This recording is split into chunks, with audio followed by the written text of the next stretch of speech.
काल और राजा विक्रमादित्य की कहानी। काल और राजा विक्रमादित्य की कहानी।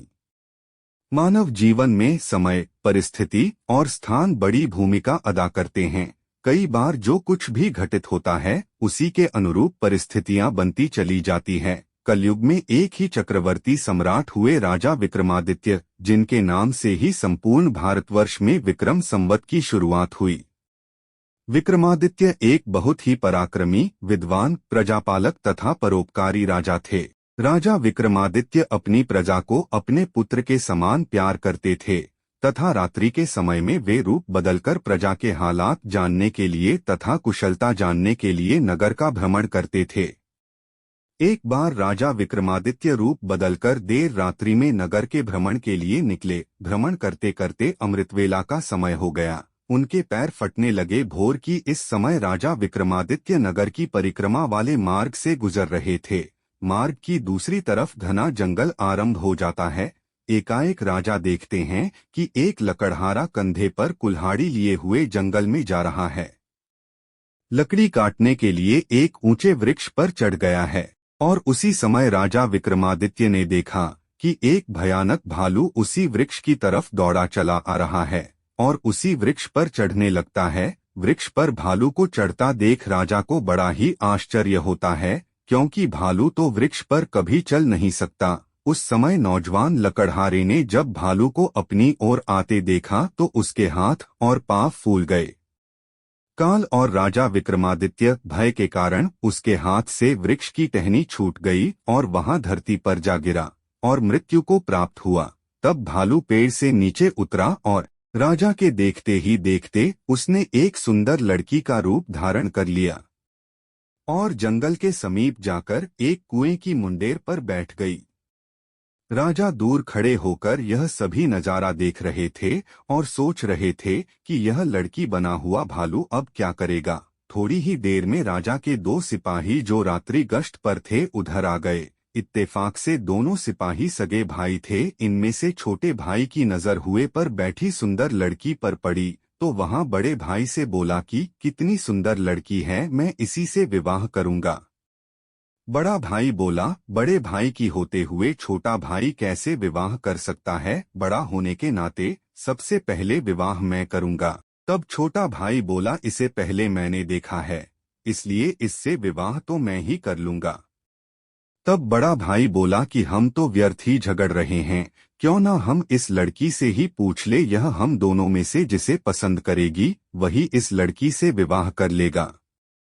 इस प्रकार दोनों भाई आपस में निर्णय करके लड़की के पास पहुंचे। बड़े भाई ने उस लड़की से प्रश्न किया, हे सुंदरी, आप कौन हो और यहाँ क्या कर रही हो? वह लड़की बोली, मैं पास ही एक गांव में रहती हूँ और अपने पति की तलाश में निकली हूँ। छोटा भाई बोला, तुम्हारा पति कहाँ है? तुम चाहो तो उसे ढूंढने में हम तुम्हारी मदद कर सकते हैं।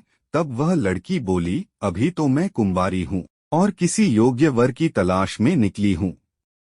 तब छोटा भाई बोला, हम दोनों भाई भी अभी कुंवारे हैं, यदि तुम चाहो तो हम में से किसी एक से विवाह कर सकती हो। लड़की बोली, मैं तुम दोनों में से एक से विवाह कर लूंगी, परंतु मेरी एक शर्त है। दोनों भाई बोले, क्या शर्त है तुम्हारी? लड़की बोली, तुम दोनों में से जो भी अधिक बहादुर होगा मैं उसी से विवाह करूंगी। इतना सुनते ही दोनों भाई स्वयं को एक दूसरे से श्रेष्ठ सिद्ध करने की इच्छा रखते हुए आपस में युद्ध लड़ने लगे।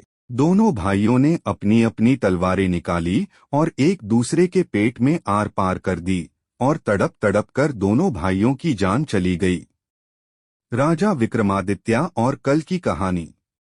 तब वहां दोनों भाइयों पर जोर जोर से हंसी और उठकर एक दूसरी दिशा की तरफ चल पड़ी। विक्रमादित्य सोचने लगे कि यह लड़की एक छलावा है, अब क्या करेगी। ऐसा सोचते सोचते राजा विक्रमादित्य भी उस लड़की से थोड़ी दूरी रखते हुए उसके पीछे चलने लगे।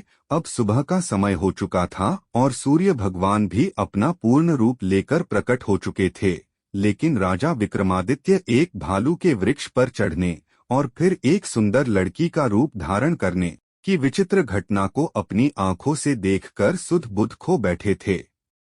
अब उन्हें राजपाट, भूख प्यास के बारे में कुछ भी ध्यान न रहता। उनमें केवल उस रहस्यमयी सुंदर लड़की के विषय में जानने की जिज्ञासा थी।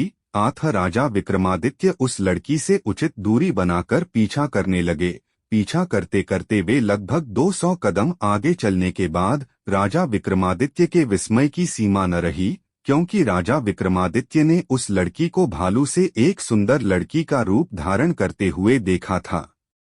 वह लड़की अब एकाएक एक जहरीले नाग का रूप धारण कर चुकी थी। वहां जहरीला नाग अब बड़ी ही तेजी से आगे बढ़ने लगा। कुछ दूर आगे एक नदी के पास पहुंचे और राजा के देखते ही देखते वह नाग उस नदी में कूद पड़ा। नदी में एक नाव चल रही थी जिसमें 30-35 लोग सवार थे। अब वहां जहरीला नाग उस नाव की तरफ आगे बढ़ने लगा। सम्राट विक्रमादित्य किनारे पर खड़े होकर यहाँ सब नजारा देख रहे थे। देखते ही देखते वहां जहरीला नाग उस नाव में कूद पड़ा। जैसे ही नाव में बैठे सभी लोगों ने उस नाग को देखा, नाव में भगदड़ मच गई और सभी लोग अपनी जान बचाने के लिए पानी में कूद पड़े। जो लोग तैरना जानते उन सभी लोगों ने तैरकर अपनी जान बचा ली और नदी के बाहर निकल गए।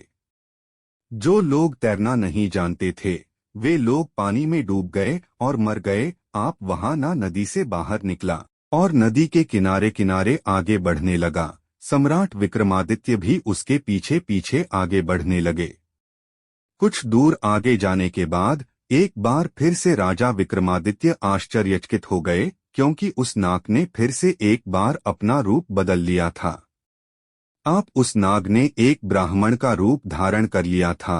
राजा विक्रमादित्य ने सोचा कि इस रहस्यमयी प्राणी के विषय में जानकारी लेने का अब उचित अवसर है, क्योंकि अब यहाँ एक निर्बल वृद्ध ब्राह्मण के रूप में है। इसके बारे में सुगमता से पूछ सकता हूँ। यह सोचकर राजा विक्रमादित्य उस ब्राह्मण की तरफ बढ़ने लगे। अब राजा विक्रमादित्य बड़े ही तेजी के साथ चलते चलते उस वृद्ध ब्राह्मण के पास पहुँच गए और उसे हाथ जोड़कर प्रणाम किया। वृद्ध ब्राह्मण ने भी हाथ उठाकर अभिवादन स्वीकार किया। राजा विक्रमादित्य ने उस वृद्ध ब्राह्मण से प्रश्न किया, आप कौन हैं? तो वह ब्राह्मण बोला, तुम्हें दिखाई नहीं देता, मैं ब्राह्मण हूँ। राजा बोला, आप असत्य बोल रहे हो, आप ब्राह्मण तो नहीं हो। वह बोला, तो तुम ही बता दो मैं कौन हूँ। राजा बोला, तुम वह नहीं हो जो नजर आ रहे हो। वह बोला, तुम्हें इससे क्या लेना देना, तुम अपने काम से काम रखो और अपना रास्ता नापो। राजा बोला, मैं सच्चाई जाने बिना आपका पीछा नहीं छोड़ूंगा, आपको सच्चाई बतानी ही पड़ेगी। वह बोला, मैंने तुम्हें बताया तो मैं एक ब्राह्मण हूँ। राजा बोला, आप मुझसे झूठ नहीं बोल सकते, मैं आपका तब से पीछा कर रहा हूँ जब से आप भालू बने हुए थे।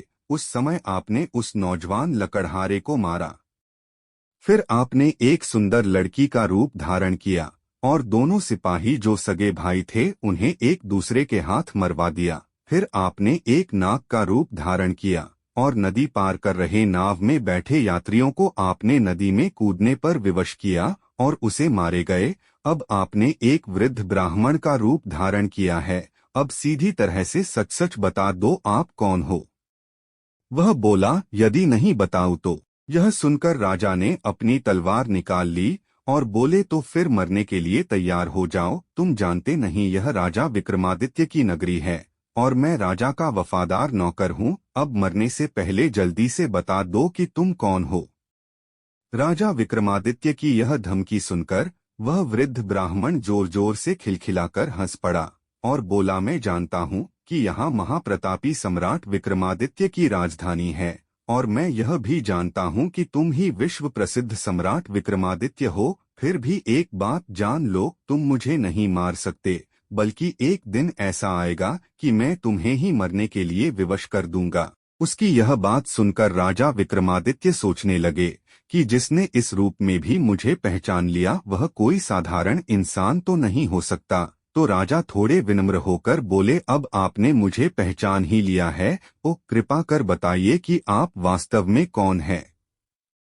तब वह ब्राह्मण बोला, किसी ने सच ही कहा है कि संसार में 4 प्रकार के हट प्रसिद्ध है, राजा के बाल हट, त्रिय हट और योग हट। तुम राजा हो, राज हट पर अड़े हो। बिना मेरी सच्चाई जाने तुम मानोगे नहीं, इसलिए मुझे बताना ही पड़ेगा कि मैं कौन हूँ। आथ राजन, अब ध्यान लगाकर सुनो कि मैं कौन हूँ। और तुम्हारी राजधानी में क्यों आया हूँ, आप उस ब्राह्मण ने बताना शुरू किया है। हे राजन, मैं तुम्हें बताता हूँ कि मैं कौन हूँ। जो भी मैं बताऊंगा एक एक शब्द ध्यान लगाकर सुनना। मेरा नाम काल है। तुम जानते हो कि इस संसार में जितने भी प्राणी जन्म लेते हैं उनकी मृत्यु निश्चित है, इसलिए इस भूमि को मृ